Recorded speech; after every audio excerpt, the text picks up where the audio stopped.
saya sudah 3 kali ditinggalkan suami saya. Sebelum 3 bulan suami minta rujuk, selalu begitu. Katanya istri tidak boleh menolak rujuk suami bila belum 3 bulan. Saya kok merasa dipermainkan. Sekarang suami meninggalkan saya sudah 1 bulan dari mulai bulan September tadi. Bolehkah saya menolak rujuknya bila dia kembali lagi? Boleh, dengan cara dia menggugat cerai suaminya. Memang asal hukumnya seorang suami yang mentalak istrinya, saya talak kamu misalkan, dan mentalaknya sesuai dengan sunnah, yaitu mentalak istri saat habis haid dan belum digauli, suci dari haid dan belum digauli, itu talak sunnah. Ya talak kamu. Lalu kemudian di masa iddah, selama 3 kali haid, di masa iddah dia rujuk. Maka seorang istri tidak boleh menolak memang. Karena kalau seandainya itu masih masa rujuk di dalam masa iddah, maka istri tersebut masih dalam kuasa suami. Tapi Islam tidak memberikan kezaliman kepada seorang perempuan. Kalau seandainya dia tidak sanggup untuk menerima rujukan suaminya, dia berhak untuk mengajukan khulu ke pengadilan. Coba bayangkan, ada suami bejat gitu ya. Kemudian dia berakhlak buruk, beribadah buruk, berakidah buruk. Lalu dia mentalak istrinya. Nah, ketika mentalak istrinya tersebut, istrinya merasa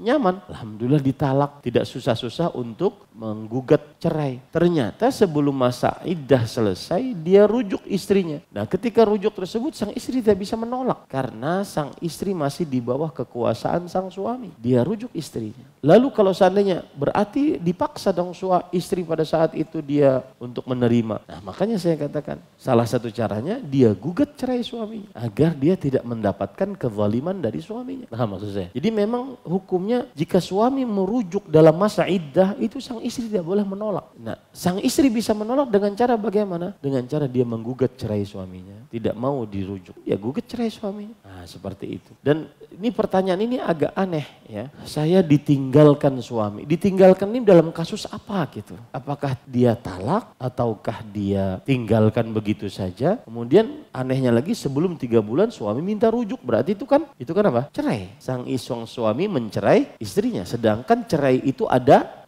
batasnya. Nah, ini pertanyaan agak aneh. Sedangkan cerai itu ada batasnya. Misalkan suami mencerai pertama, lalu dia rujuk. Sisa 2, mencerai kedua, lalu dia rujuk. Oke, sisa 1. Mencerai ketiga sudah tidak ada rujuk-rujuk lagi. Meskipun sebelum 3 bulan kalau sudah 3 kali. Kenapa? Karena kartu cerai hanya 3. Nah, ini patut dipertanyakan ini. Saya ditinggalkan suami. Ditinggalkan itu maksudnya apa? Tidak dinafkahi, suami kelayapan kemana-mana atau kayak apa? Nah, ini perlu dipertanyakan kembali. Wallahu a'lam.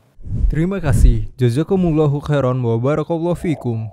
Video ini dibuat atas partisipasi dari donasi Anda. Semoga menjadi amal jariah bagi Anda semuanya.